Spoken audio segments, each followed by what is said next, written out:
Good afternoon, guys, and wherever you are in the world, I have Zachary Bernard from Canada, and he is the founder of We Feature You. And We Feature You is a PR firm that builds industry professionals as leaders and authorities in their space. So a lot of the audience are thought leaders, they're doctors, lawyers, and We Feature You can help build your professional brand and face. And Zachary is the one that does that. So he's been seen in Entrepreneur, LA Weekly, Yahoo Finance, and really happy to have him on. Zach, welcome.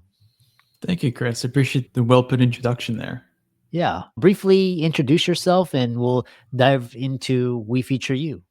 Yeah, for sure. As you mentioned yourself, my name is Zachary Bernard. I'm the founder of We Feature PR. We are a public relations firm where we essentially help clients, as you mentioned, help business owners, founders, executives be seen as like leaders in like their space. A lot of people struggle to like market themselves, not able to showcase that credibility. So that's like really what we help do. I started this company around like 4 years ago. And then since then, so we've worked with hundreds of clients, featured clients in any major media publication you could think of. And we've since expanded into podcasting, such as obviously yourself, since you do this every single day, Chris. It's definitely been an interesting space, and I absolutely love it. Yeah. And so for the clients and people that you work with, talk about your client avatar and how you help service them. Sure. So I would say most people that we work with are going to be like the business owners, the founders, executives, essentially like the person that's like the face of the company in some shape or form, where they're going to be the one like getting in front of like potential customers, potential clients. Like they're the people that people look at when they want to make like a purchasing decision within like a company.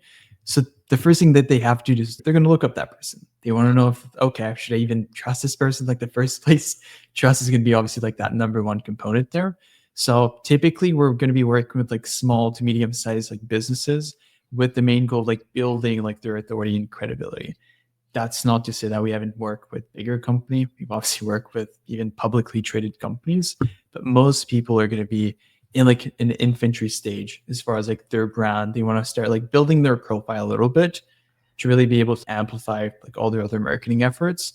So it's usually going to be that like CEO founders starting to kick off the marketing, but they haven't done like anything like too seriously, in my experience. Interesting. And what podcasts or what features or publications or podcasts do you get guests in? That's a very long list, Chris, to be honest with you. As far as like the publication, the approach that we take is we want to obviously maximize like the relevancy. If I'm working with a client that is in the finance space, I'm obviously not going to get him featured in a music publication or art publication. So we obviously want to figure out which one is actually relevant to them. That's actually going to get them in front of like their target audience. But the way that we function is we've built relationships with contributors, journalists, editors, partnerships with publication, and we like leverage those to be able to get clients placed on those podcasts and being able to share their insights. Because there's like somewhat two type of like stories that I like to break it down to. You have like a promotional story, which is like, hey, this is me, this is how great I am. And then you have the other stories, which are a bit more like thought leadership. So it's like you sharing your insights, expertise, like educating people, actually like providing value. And that's like really what we've been focusing on, because at the end of the day, any reader, any potential client, they don't really care about you. They care about how you can actually help them. And that's really like the main thing you have to focus on. So we've booked clients in various like industry publication, Tech Time, the Sea World, Yahoo Finance, the Forbes, Entrepreneur, USA Today. Any that you could think of, we've probably done it. And for podcasts, I mean, we've obviously booked like some big podcasts, but we typically try to focus it more on like industry like relevance. Because a lot of people think that, okay, like I should get on like the Joe Rogan podcast. But at the end of the day, it's like a really broad podcast. And like most of your audience might not even be there. So you might want to go like a bit more specific and find the actual good podcast. And that's really just been our approach there. Interesting. What I know specifically, you've podcast is the big thing now, and discuss because I know you've been featured in LA Time, the big like print or written publications. What is it about a podcast that people are gravitating? Why are people wanting to be featured more on podcasts versus traditional publications? Yeah, that's actually like a really great question. So what I've been noticing probably in the last like year or two is even with AI, for example, like a lot of people are missing like that authentic like connection with someone. Or if you have like an article, you have someone just talk about themselves, their insights, like, okay, that's cool. But you want to be able to understand a person like a deeper level, hear them speak. It's only when you hear someone speak, talk about something that they know, they can really grasp like their understanding if they're actually like an expert on a subject matter. So being able to have more like those natural conversation, hear them on like a 45-minute to 60-minute podcast, as opposed to reading like a 500-word article, there's like more of this personal connection, like personal touch. And I feel, especially with AI, yeah, like videos nowadays, that you don't even know if it's a real person or if it's like a deep fake that's been created by AI. So what I'm personally seeing is there's been this like change that a lot of people want to go more towards creating content, like building a personal brand, going on podcasts, TV, etc. Because it's much more easier to build that connection with your audience and try to be like resonate in some shape or form as well. Yeah. Follow-up question is, how does it work? Is it you take all clients, and what fees are charged, and what happens after you book a client? How does the process work after that? Yeah, we don't work with everyone. The main reason is not everyone is made for podcasting. And what I mean by that is if someone just started a company, they started the company 2 months ago, they got out of college, they don't have any previous background or anything like that, they might sound or might be an interesting person, but at the end of the day, it still falls back on their background. What have they accomplished? What is that expertise? Because, for example, Chris, like a podcast host is looking for someone interesting. They're not going to get like the average Joe that hasn't done anything in their life whatsoever and then just throw that onto the audience. Main reason being it's not going to be valuable to the audience. They want someone that has a track record. They've done things that are insightful and valuable. They can share that expertise. So we do focus on people that have a track record, like they've done something where we can leverage. But there's a lot of interesting components. Like we have people that have founded companies, some that exited their companies, sold companies, angel investors, even like a cancer survivor that I was speaking like to earlier today. A lot of people have really interesting stories, but it's really just about making them even more interesting. Because if you just read a LinkedIn profile at the end of the day, that's not always interesting. You have to make it really look interesting. And in my opinion, everyone can have an interesting story, but there is a level to it. If you don't have any background, etc., we can have an amazing network, great relationship. Those podcast hosts or even those publication, they're probably not going to be interested in having you on. And that's where it comes in. Like we don't make any false promises. Hey, I want to build up like a few things on like your end first before you try to get into like the major media publication and like podcasts. I think you do have to build a baseline first before you try to go to the big leagues like directly there. Yeah. But the approach that we take is if we have a client that's actually a good fit, we can get them results. We're going to craft the strategy, figure out what kind of podcast you want to get on, kind of topics that is actually relevant to their expertise. And then based on that, we're going to reach out to podcasts who have a relationship or media publication. We're going to get them placed into that. And in my experience, just doing that is like 50% of the equation. You need to leverage any content that you create or podcast or press into your brand, into your marketing efforts. It's like repurposing podcast interviews, repurposing into social posts. You have to do that. I've seen so many people, they decide to invest into something, but they don't make the best out of it. And that's like the last thing you want to do in any endeavor that you do. Oh, wow. I love that. Leveraging, yeah, basically leveraging to make massive gains. Yeah. What sort of testimonials from clients about working with We Feature You, and success stories of people wanting to get more exposure and appear on more podcasts and get more brand awareness? Yeah. So it really depends in like a lot of cases. Like for example, we have clients that they look at press, they want to have like more social ranking, be able to like rank higher. We've done that for a lot of clients. You can even find them online. People search them up. Them. They even have a Google Knowledge panel. That's always great when it happens. Doesn't always happen to everyone, but we've had clients where we would book them on a podcast. they would create a referral partnership with that podcast host, ends up becoming a $30,000-$50,000 deal like per year, like recurring. And then like I've had other clients where they're going to come to us for like press, for example, and it's not even to get brand awareness. It's literally to help with their visa application to come to the US. Like a big thing with that is they need press, and they might have an interesting story, but they need sometimes the help of a PR firm to help them like push that across and then be able to apply. And we've helped people do that, be able to get like a visa. And that's actually like a really great feeling to be able to like help them pursue like what they want to do in like the US or in like other countries as well. Yeah, fascinating. The next question I have for you is how are you thinking about how artificial intelligence is transforming industries? Like you're in the PR industry, and what sort of changes have you seen with new AI technology, new tools to help better serve your clients? Yeah, I like the way that you framed it, better server clients, because one of the big things that you're always like hearing is people like it's going to take over jobs. We're not going to have jobs anymore. When that's the complete opposite. It's really just going to make your job much easier. It's going to amplify your efficiency in anything that you do. So you're spot on to that.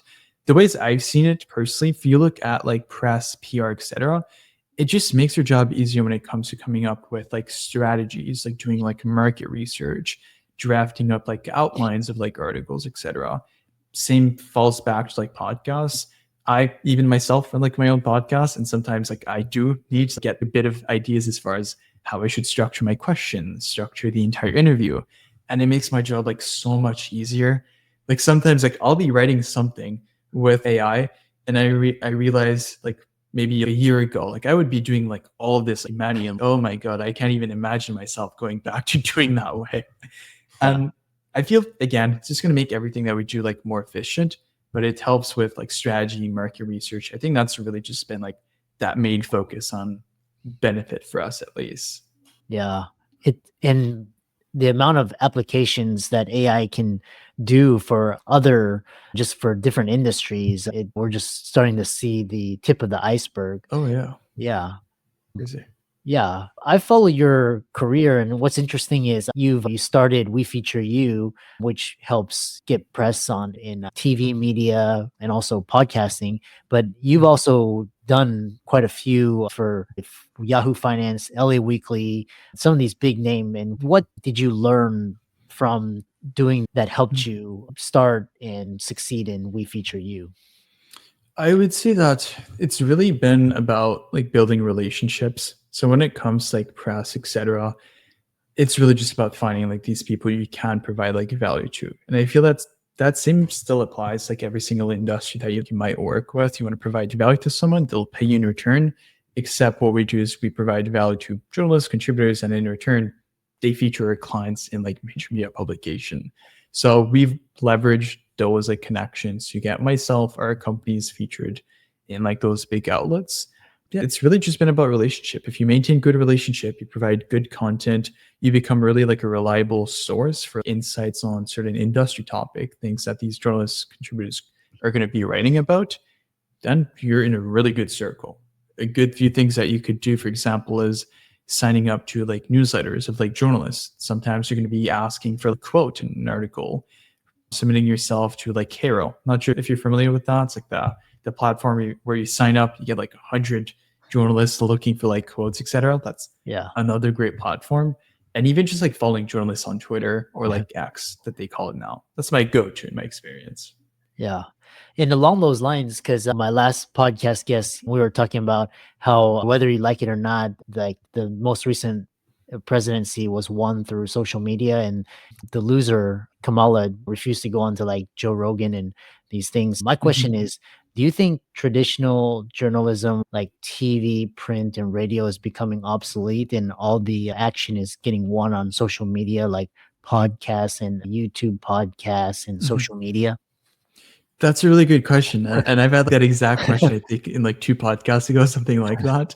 But I would say that in some shape or form, yes. Like I'm seeing that those traditional like media, like TV, et cetera, being a little bit like less relevant. But what I mean by that is it also depends on like your audience. If you're Um, trying to reach people 50, 60 plus, et cetera, like you can still rely on TV, you can still rely on radio, press, in print, et cetera.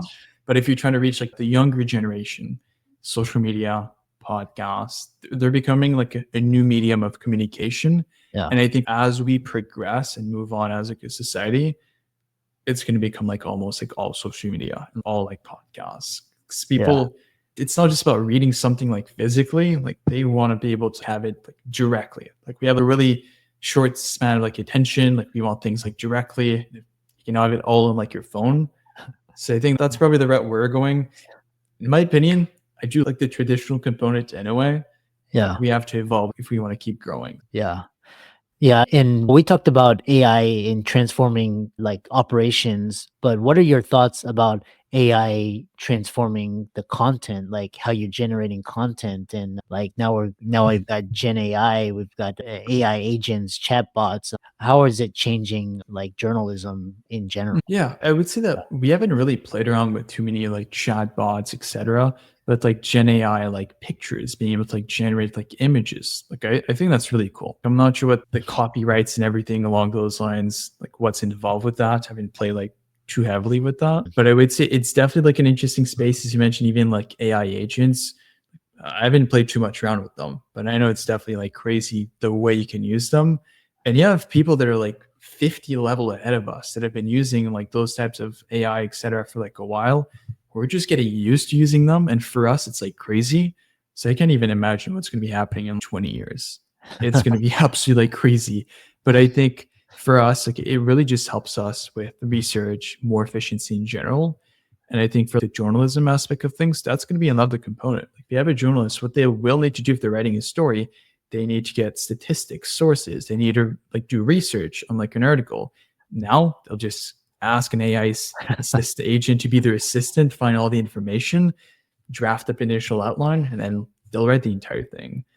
But Yeah, I think again, like you shouldn't rely on AI like as like your entire like content writer or anything like that. yeah, Because as like human, like AI doesn't have that emotion capacity, in my personal opinion at least. So I think that there still needs to be this human touch.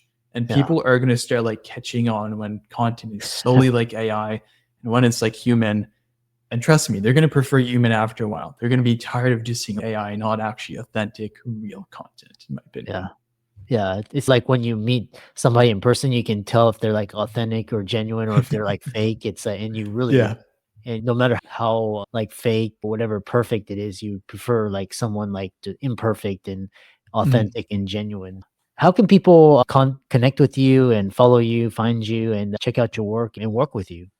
Yeah, I would say if you want to reach out to me, best place is going to be linkedin.com. You search up Zachary Bernard. I don't think there's that many people with my name. It should be pretty easy to find. Yeah. And then wefeatureyou.com is probably the best place to reach us as well. But yeah, Yeah. Excellent. I really love how you've designed your career and reinvented yourself and stayed relevant and keep up the great work. I think we have to, Chris. If not, we're going to Yeah. be left behind. So Yeah. thank you.